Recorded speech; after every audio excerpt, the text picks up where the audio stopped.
মাশাআল্লাহ আজকে খুব সুন্দর একটা চুলায় কেক তৈরি করে দেখাবো আপনাদেরকে। অনেক ভালো লাগবে আশা করি। আর আপনারা দেখতেই পাচ্ছেন কেকটা খুবই সুন্দর হয়েছে। তো এই রকম কেক যদি বানাতে চান তাহলে ফুল ভিডিওটা দেখতে হবে। এখনই একটা লাইক করে ফেলুন আর ফুল ভিডিওটা দেখুন। খুব সুন্দর করে আপনারা বানাতে পারবেন, আমার মতো কেক তৈরি করতে পারবেন। তো আপনারা চাইলে অবশ্যই করুন। হ্যালো এভরিওয়ান, আসসালামু আলাইকুম। কেমন আছেন সবাই? আশা করি অনেক অনেক ভালো আছেন। আলহামদুলিল্লাহ আমি অনেক ভালো আছি, আপনাদের দোয়ায় আজকে অনেক অনেক ভালো আছি। আর আপনাদের মাঝখানে একটা ডিম দিয়ে 1.5 পাউন্ড ভিডিও নিয়ে চলে আসলাম। আর কেকটা কিন্তু খুবই ভালো হয়েছে। তো আমি হচ্ছে 3টা কেককে আগে সাদা অংশটাকে যে ফর্ম করে নিয়েছি মিক্সিং দিয়ে। আর এখানে এই যে এরকম আমার মতো ফর্ম তৈরি করে নেবেন, তারপরে দিয়ে দেবেন ভ্যানিলা এসেন্স। তো আমি কিন্তু এখানে ভ্যানিলা এসেন্স দিয়েছি। তো আপনারা চাইলে যে কোনো এসেন্স দিতে পারেন, যেটা আপনাদের। আমি যেহেতু ভ্যানিলা কেক তৈরি করব তার জন্য ভ্যানিলা এসেন্সটাই দিয়েছি। তো আপনারা চাইলে অন্য কিছুও দিতে পারেন। তো আমি কিন্তু কেকটা তৈরি করব আর আপনাদেরকে একটু স্কিপ করে নিয়ে পুরো ভিডিওটা দেওয়ার চেষ্টা করেছি খুব সুন্দর করে। তারপরে দিয়ে দিব ডিমের কুসুম। যে 3টা ডিম আমি রেখেছিলাম, ডিমের শুধু সাদা অংশটা আমি ফর্ম তৈরি করেছিলাম আর 3টা কুসুমই আমি রেখে দিয়েছিলাম, কারণ ডিমের কুসুম কিন্তু একবারে দিবেন না। আর আমার ওই ভিডিওটা নিতে মনে নাই, না হলে আপনাদেরকে দেখাতাম কিভাবে ফর্ম তৈরি করতে হয়। তো অন্য কোনো ভিডিওতে অবশ্যই দেখাবো, আপনারা কিন্তু দেখবেন। আর আমি এখানে তেল দিয়েছি 2 চামচ মতো। তারপর হচ্ছে আমি ভালো করে বিট করে নিতেছি। তো আপনারা দেখতে পাচ্ছেন আমার ডিমের ফর্মটা কিন্তু হয়ে গেলে দেখতে পাচ্ছেন ভাবে বানাবেন, তাহলে অবশ্যই করে হচ্ছে আটা দিয়ে দিব। আর এখানে কিন্তু আমি দিয়েছিলাম, আগে চেলে নিয়েছিলাম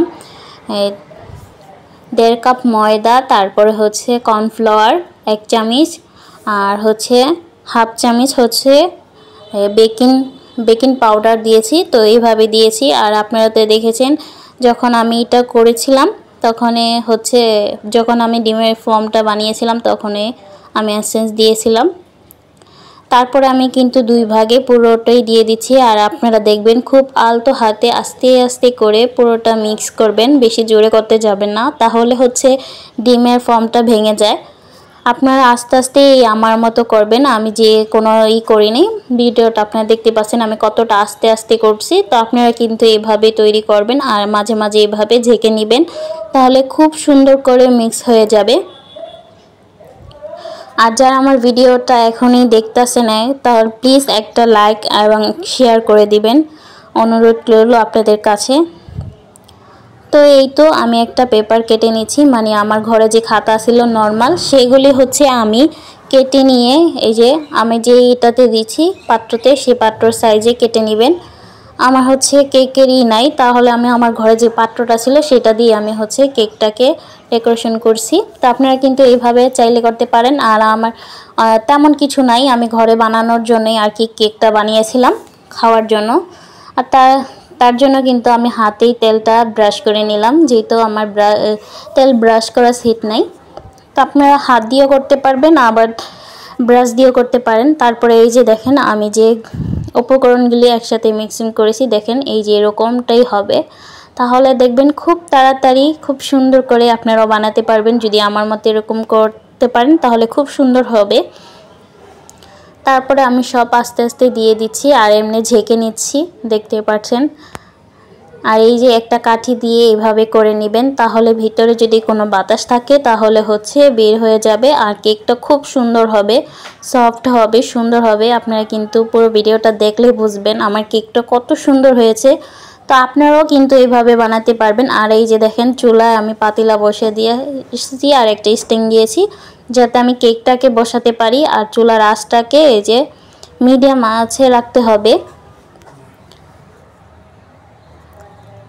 এই তো আমি কেকটা বসিয়ে দিলাম ঢাকনা দিয়ে, এই যে দেখাচ্ছি আপনাদেরকে। এই সুন্দর করে আমি একটা ভিতরে ঢাকনা দিয়ে দিলাম যাতে কেকটা খুব তাড়াতাড়ি হয়ে যায়। তারপরে এই যে একটা চেনি দিয়ে আমি ভালো করে ঢেকে নিলাম। আর আমার কেকটা হতে বেশি সময় লাগে না, মাত্র 30 মিনিটে হয়ে গেছে। চুলায় তৈরি করলাম মাত্র 30 মিনিটেই দেখেন কি সুন্দর কেক তৈরি হয়ে গেল। আপনারা চাইলে বাসায় তৈরি করতে পারবেন, বাচ্চাদের খাওয়াতে পারবেন, আর বাজার থেকে কিনে আনতে হবে না।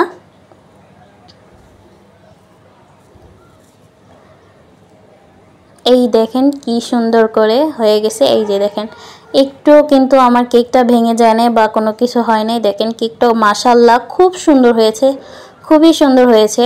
আপনারাও চাইলে বানাতে পারবেন। দেখেন এই যেরকম একটা স্পঞ্জ কেক বানাতে খুব সহজে চুলায় তৈরি করা যায়, একটু চেষ্টা করলে বানাতে পারবেন।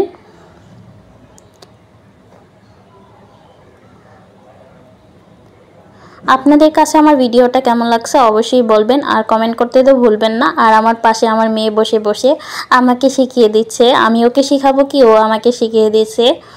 তো যাই হোক, আজকে আমার নিজের ফেস রিভিউ করি নাই, আপনাদের সাথে শুধু কেকের রিভিউটাই করছি, কারণ আজকে কাজ করছি। আমার কেকের ভিডিওটা বানানোর কথা একদমই মনে ছিল না, তারপরে ভাবলাম যে আপনাদের সাথে একটু শেয়ার করা যাক।